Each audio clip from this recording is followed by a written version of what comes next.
bem, boa noite pessoal. Hoje, quarta-feira, dia 18 de maio,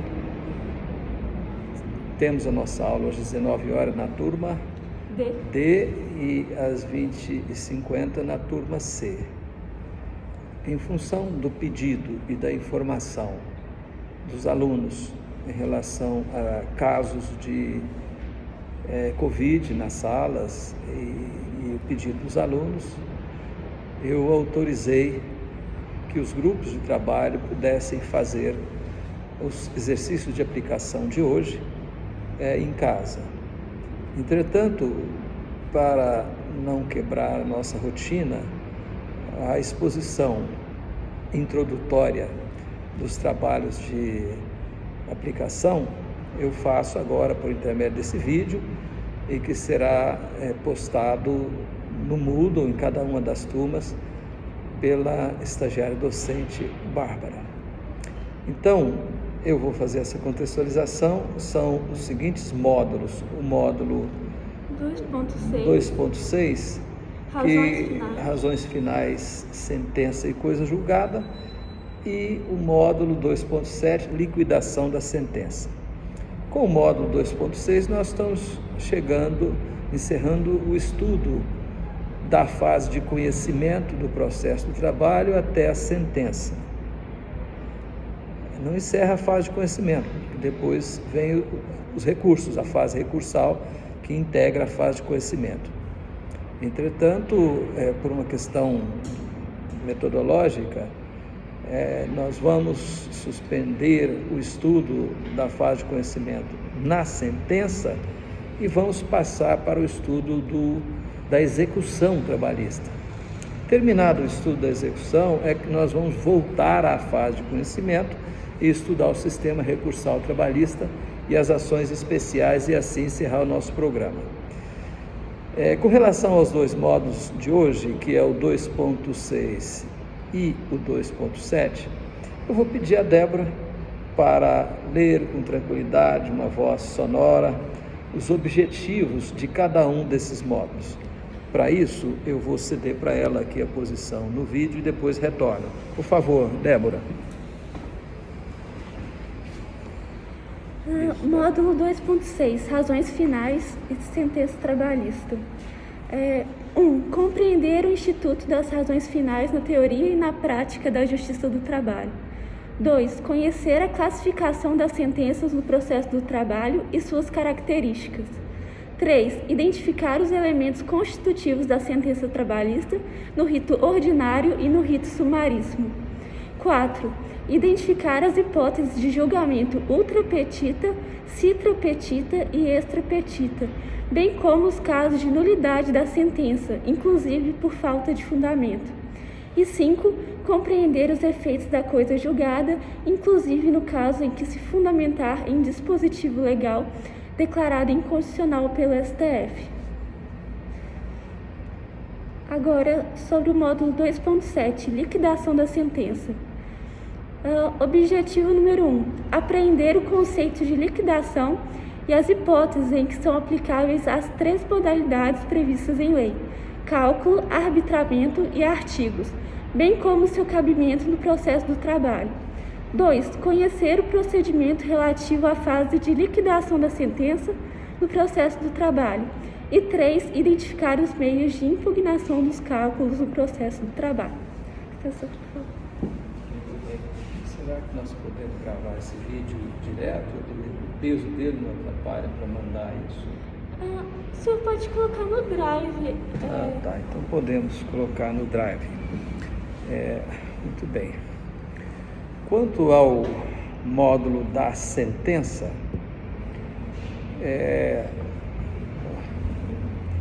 eu diria, no Código de 73, Código de Processo Civil 73, estava normatizado lá que a sentença seria o ato pelo qual o juiz extingue o processo.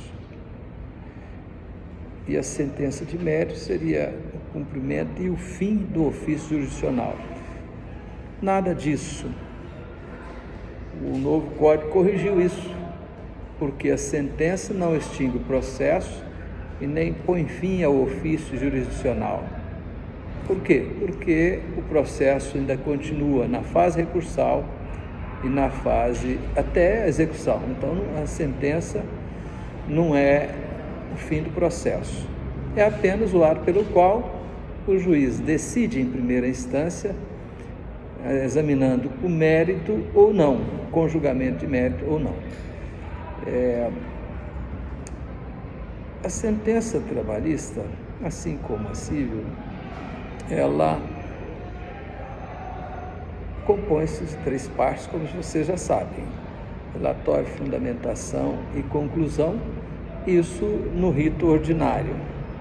O rito sumaríssimo, como ele simplifica o processo, ele simplificou também a forma da sentença, dispensando o relatório. Então, a sentença no rito sumaríssimo, ela só tem a parte da fundamentação e a conclusão, menos o relatório. As sentenças trabalhistas, assim como a classificação, segue a classificação que vocês conhecem no civil. A sentença pode ser simplesmente declaratória, constitutiva de uma relação jurídica, ou condenatória, ou mesmo até mandamental, no caso dos mandados de segurança, ou no caso das medidas de urgência deferidas, em que determina-se que a parte cumpra uma ordem do juiz, por exemplo, reintegrar provisoriamente um empregado. Então, esta classificação, claro, cabe também na justiça, no processo trabalhista. A mesma coisa, a sentença clássica que condena no pagamento de valores pecuniários, mas também pode ser condenação numa obrigação de fazer ou não fazer, ou mesmo de entregar coisa. Essas 3 modalidades você vai encontrar também no processo do trabalho. A condenação em pagamento de valores e os direitos trabalhistas. Mas a obrigação de fazer, por exemplo, constituir um ambiente de trabalho saudável, tomar providências de saúde e segurança do trabalho, isso ocorre muito, essas obrigações, essas sentenças condenatórias em obrigação de fazer, ocorre muito nas ações civis públicas ajuizadas pelo Ministério Público do Trabalho contra empresas ou grupos de empresas, para que estas tomem providências relativas à saúde e segurança do trabalho, por exemplo. De entregar coisa bem menos frequente, mas pode ser, por exemplo, a devolução de uma ferramenta do trabalhador que for de posse da empresa, ele dar coisa, entregar a ferramenta, e também o contrário. Então, nesse caso, nós temos aí a classificação civil também como aplicável ao processo do trabalho.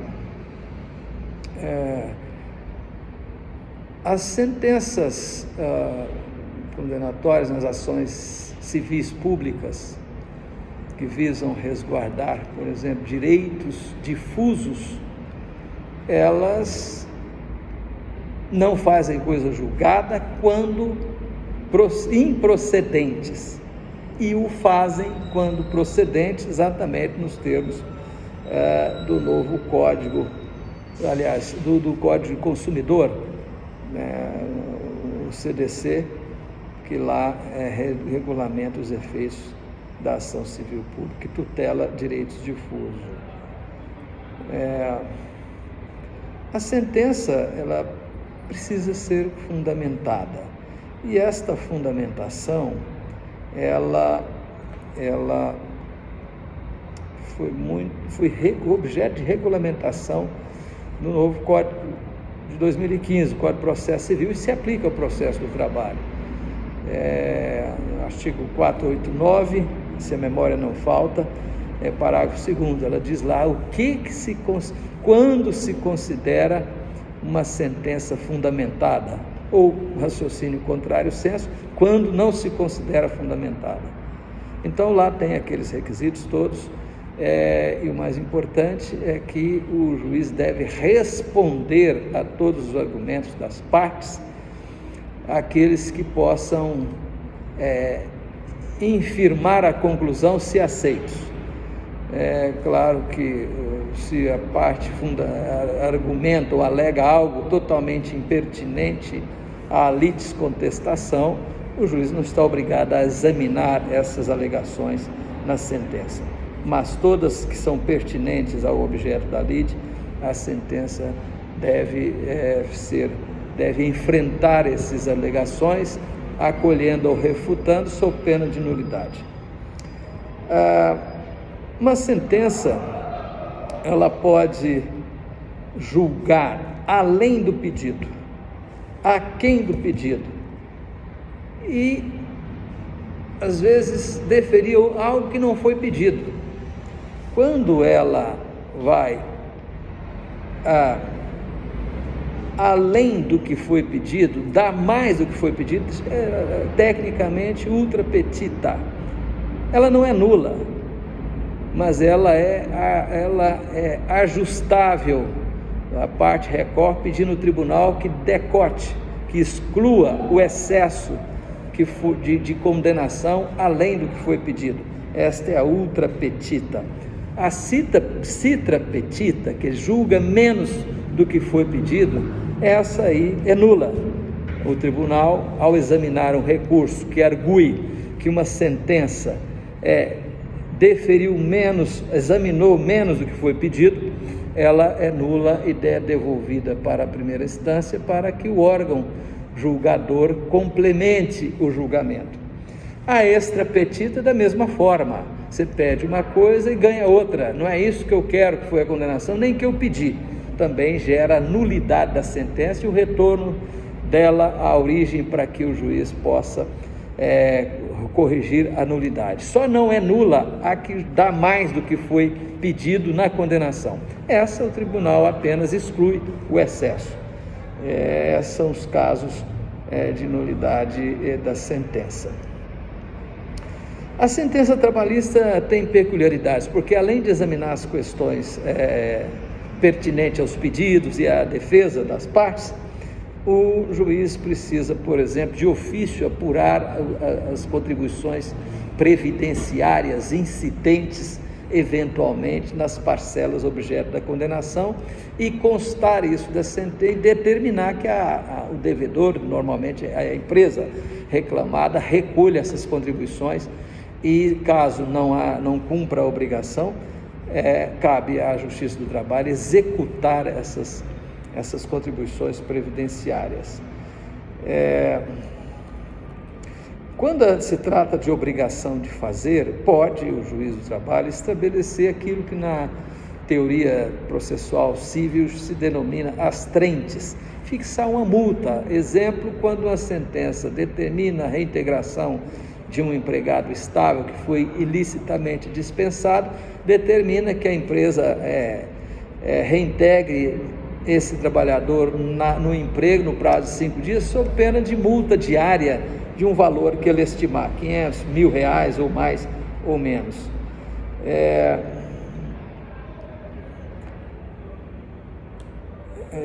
De modo que estas considerações gerais, elas já são suficientes para que vocês possam fazer os exercícios de aplicação relativamente à sentença. Eu já mencionei a coisa julgada nas ações civis públicas, mas eu gostaria de voltar a esse tema para completar. A coisa julgada, ela se restringe ao comando da sentença. Fundamentos, a prova dos fatos, decisões incidentais do juiz no curso do processo, essas não fazem coisa julgada. O que faz coisa julgada é o dispositivo da sentença, de modo que um fato pode ser rediscutido em outro processo, os fundamentos também revistos não fazem coisa julgada. Nas ações coletivas eu gostaria de voltar ao seguinte: se é improcedente, aliás, a sentença condenatória na ação civil pública, portanto, direitos difusos e direitos individuais homogêneos, discutido nesse tipo de ação, faz coisa julgada erga omnes para todo mundo no Brasil inteiro, se ela for procedente. Se ela for improcedente, ela não faz coisas julgadas. E ela funciona, evidentemente, porque ela é erga omnes ultra partes. O Ministério Público e a Juização, os efeitos dela para todos os indivíduos, cidadãos envolvidos na situação discutida naquele processo.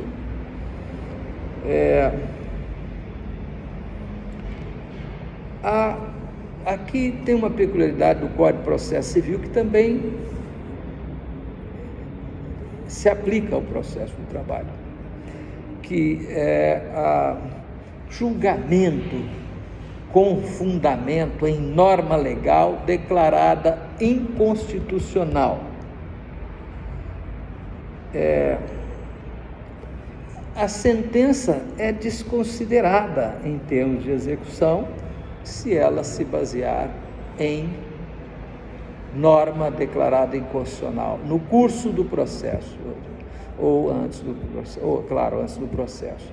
Se, entretanto, a sentença fez coisa julgada depois, ou melhor, ela se tornou coisa julgada antes da declaração da inconstitucionalidade, aí ela não é desconsiderada, ela vai ser executada e deve ser, então, objeto de ação rescisória. Desse modo, dou por ministrada a exposição introdutória do módulo de aprendizagem 1.6. Vamos agora, resolvido o problema da sentença. Como eu disse, ela é recorrível. Nós não vamos estudar logo em seguida o sistema recursal. Por uma questão metodológica, eu preferi, logo após a unidade de sentença, estudar a execução. Na hora que terminar, nós vamos no sistema recursal. E para se executar um título, você precisa liquidá-lo. Esta fase do processo chama fase de liquidação da sentença. Fala liquidação da sentença, mas evidentemente se tiver havido recurso. O que se liquida é a sentença naquilo que não foi objeto de recurso e o acórdão naquilo que a sentença foi objeto de recurso e a modificou. A liquidação é uma fase preparatória da execução. Ela destina a apuração do valor devido em razão da condenação. A liquidação é uma fase do processo. Tem discussões sibilinas aí se isso é uma ação autônoma ou simples incidente. Não, é uma fase preparatória da execução. Eu não entro nessa discussão porque ela é sibilina e não acrescenta absolutamente nada saber se ela é uma fase. Então. Aqui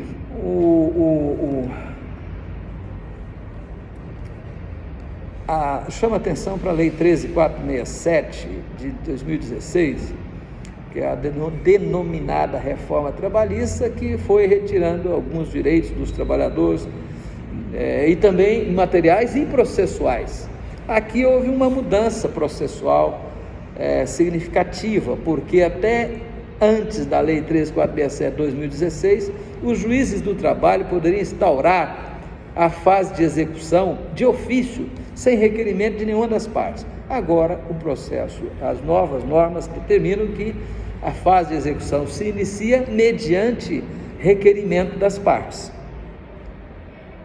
Aqui é uma discussão importante e sobretudo, quando as partes estão no exercício do jus postulandi sem advogado, os juízes estão costumando a iniciar a execução de ofício sem requerimento do trabalhador que está no exercício da capacidade postulatória sob a modalidade jus postulandi.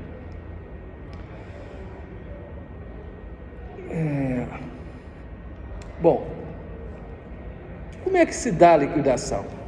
O juiz começar a liquidação, ele dá um prazo às partes para apresentar os seus cálculos e depois abre vista recíproca, por exemplo, de 10 dias, para que uma veja o cálculo da outra, e passado esse prazo de 10 dias e manifestado, tendo as partes manifestado ou não sobre o cálculo, o juiz homologa esse cálculo.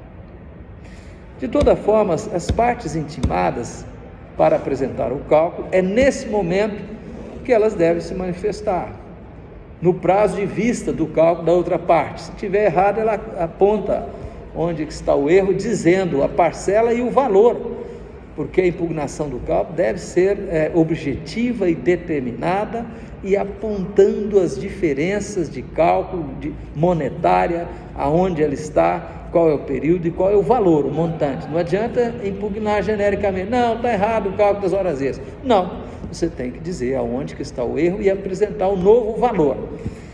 Se a parte não faz isso, há a preclusão da homologação do cálculo pelo juiz.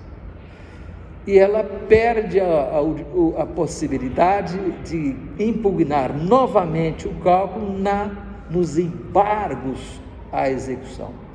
No momento dos embargos à execução, isso nós vamos estudar na execução, mas eu adianto aqui,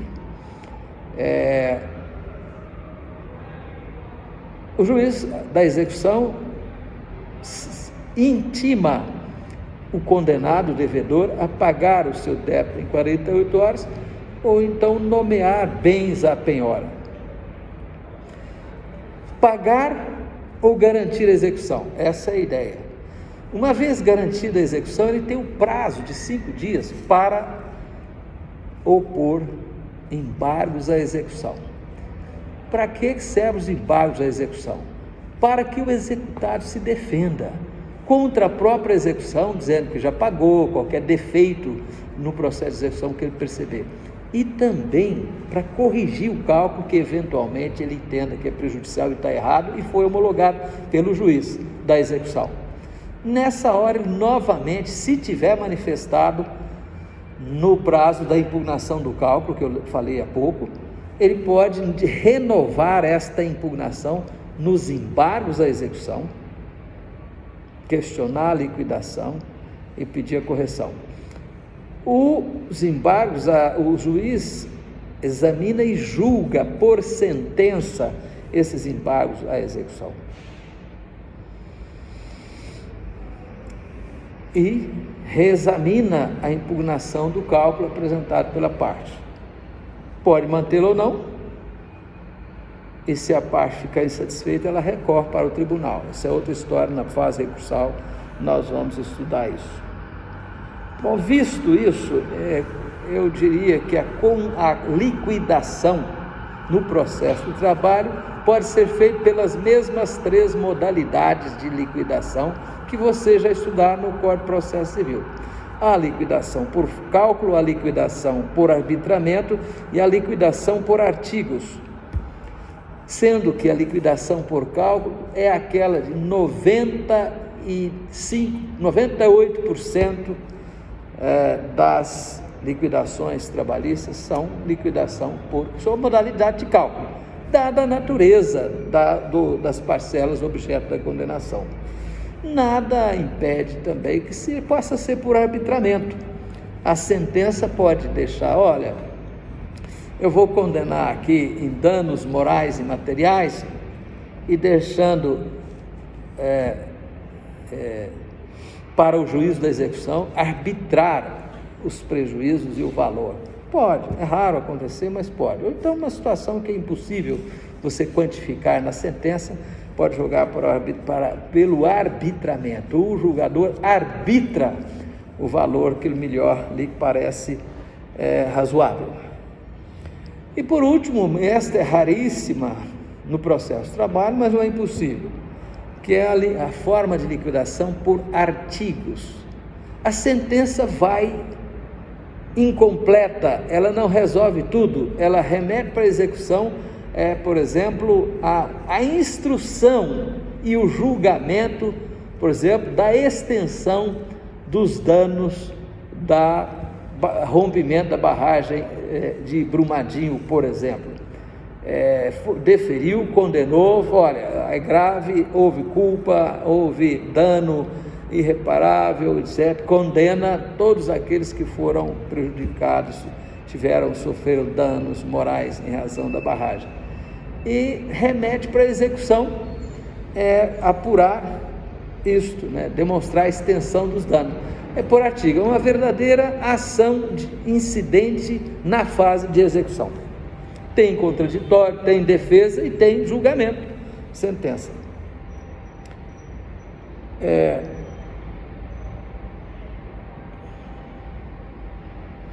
A impugnação do caso, já falei isso tudo. De modo que esses dois eu introduzo para você iniciar os estudos de aplicação desse tema na sua casa, conforme deliberando, é o que eu tenho a te dar de suporte, subsídio às atividades dos grupos relativamente a esses dois módulos: sentença, razões finais e coisa julgada e fase de liquidação. Eu não falei nada sobre razões finais, porque eu já expliquei nas aulas anteriores. É um ato puramente formal, quase não se pratica, e no final, depois da instrução, antes de encerrar e mandar para julgamento, o juiz franqueia às partes a possibilidade de deduzir oralmente na audiência as suas razões, resumidamente, razões ou atos ou aspectos do processo, da prova ou da legislação aplicável que ele quer fortalecer na memória do juiz para que o juiz leve em conta aquilo que ele entende que é um argumento ou uma alegação ou um fato processual relevante que o juiz não pode deixar de examinar. Muito obrigado, boa noite, e ficamos combinados assim. Os grupos de trabalho trabalham hoje em casa, trabalham também no correr do dia, e na próxima aula de correção dos exercícios de aplicação, a gente debate os exercícios e responde as questões do exercício. Boa noite, muito obrigado a vocês.